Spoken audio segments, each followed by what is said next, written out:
Good evening, and welcome to another one of my episodes of A Verse a Day Keeps the Muslims Away. Today I'll be talking about four, not verses, entire chapters, or actually just chapter titles. I know in the past I have said that I am not qualified to, interpret the Quran. However, today I am very well qualified to interpret the linguistic aspect of the Quran. I would like to bring your attention to a few, actually just four little ayat or surah. The first one, Al-Mu'minun, the believers. The next one, Al-Munafiqun, the hypocrites. Third one, Al-Kafirun, the unbelievers. Now the last one, Al-Mutaffifin, the defrauders. I don't know if you noticed the first three that I said, Al-Mu'aminun, Al-Munafiqun, Al-Kafirun, all end with un, the sound un. In Arabic, that denotes the nominative case. In this case, Jama' Mudhakkar Salim Marfu'a, which is the subject of the sentence. So when you're talking about the unbelievers, when you're talking about the hypocrites, you'd want to use the nominative form of the noun. Or, you don't want to use something else. However, when we go to al-mutaffifin, it should actually be al-mutaffifun. Because al-mutaffifin, the way it's written in the Quran, it is actually either in the genitive or the accusative case, which is where it loses the waw and takes the ya. Let me give you an example. Unfortunately, English has lost all cases, so there's no way for me to really give you an example in English. But let me give you an example in German, for example. If you want to say in German, the boy is good, you'd say, Der Junge ist gut. Now, you want to say, I see the boy, you say, Ich sehe den Jungen. So, we have the nominative, where the boy was the subject of the sentence, was der Junge. And then when the boy became the direct object, you say, den Jungen. And this is exactly what's going on here. It is giving you a name of a surah.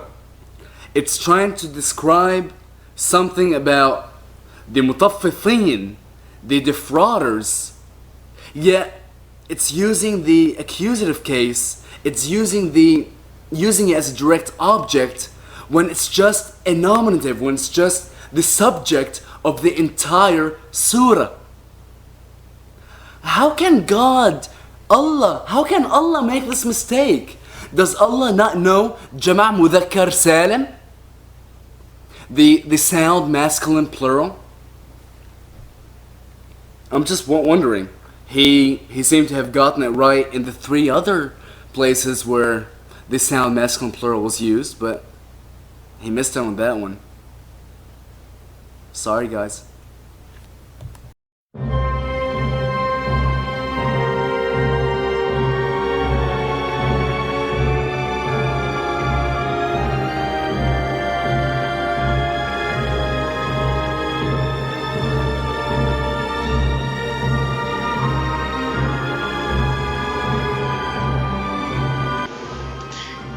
Hey, what's up YouTube? This is StarMexus here.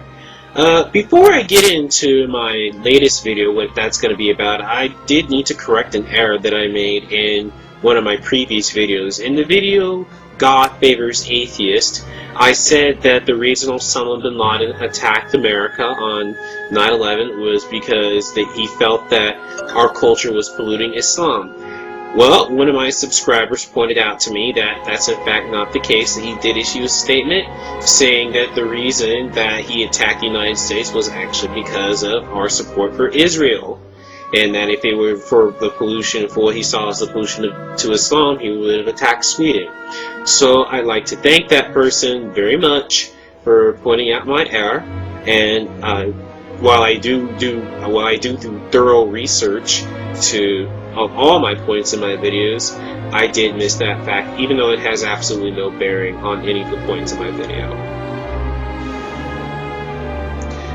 Okay, so what this video is going to be about is basically about ridiculous beliefs that Islam has. Now, of course, Islam as a religion is ridiculous as a whole, but these certain beliefs that I'm going to talk about are extremely ridiculous, even more so than the rest of the religion. And, it's funny because, back when I was a Muslim, Allah Akbar, Allah Akbar, I used to actually believe these things, and it's just it's funny to just show how deluded one can be when it comes to religion. Belief number 1. Brushing your teeth with a stick brings good luck. Now, of course, people will think, oh, he's making this up, but no.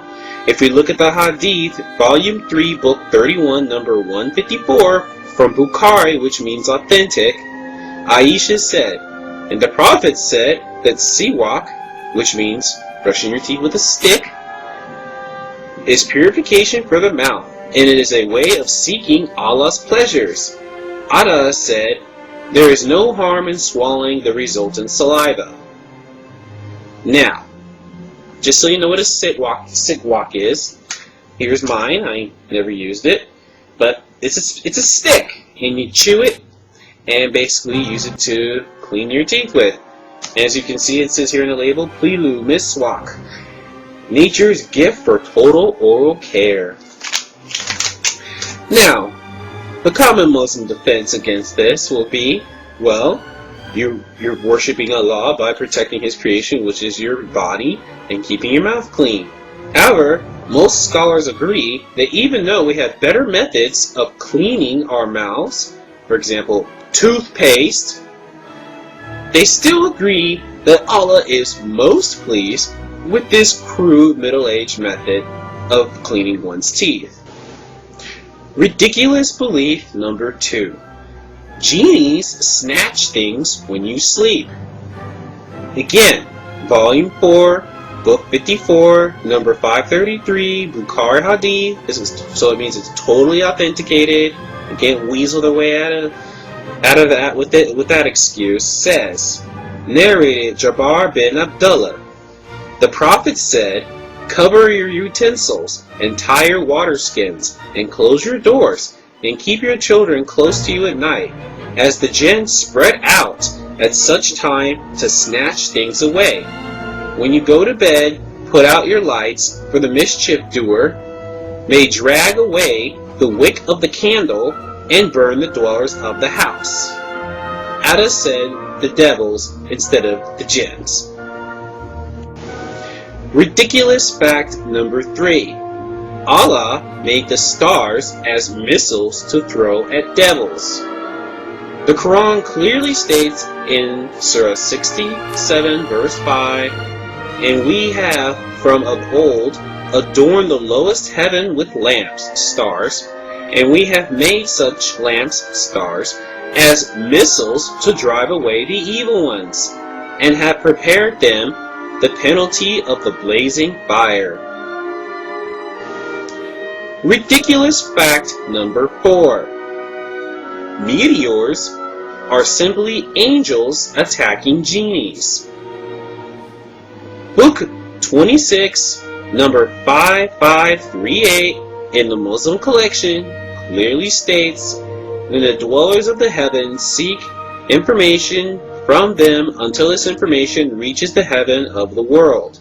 In this process of transmission, the genie snatches what he manages to overhear and carries it to his friends. And when the angels see the genie, they attack him with meteors.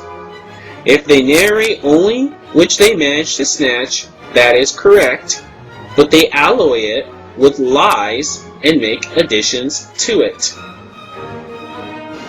Now, to the Muslims who take this shit literally, there's really nothing they can do. I've used nothing but authentic hadith sources and your own Quran.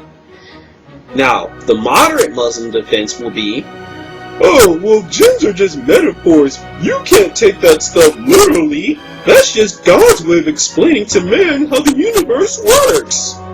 But this is bullshit. For Malik's Compendium clearly states, Book 51, number 51.4.10, Yahya related to me from Malik, that Yahya ibn said, when the Messenger of Allah, may Allah bless him and grant him peace, was taken on the night journey, he saw an evil jinn seeking him with a torch of fire.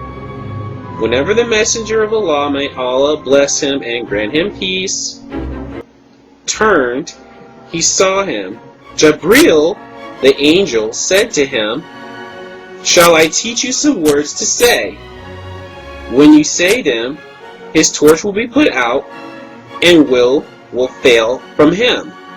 The Messenger of Allah, may Allah bless him and grant him peace, said, yes, indeed. Jabril said, say, I seek refuge with the noble face of Allah, and with complete words of Allah, which neither the good person nor the corrupt can exceed, from the evil which descends from the sky, and the evil which ascends in it, and from the evil what is created in the earth, and the evil what comes out of it, and from the trails of the night and the day, and the visitations of the night and the day, except for one that knocks with good, O merciful. So, it is more than obvious that these creatures are meant to be literal beings that literally exist and can be seen. So, the obvious question to the Muslims is, where are these jinns now?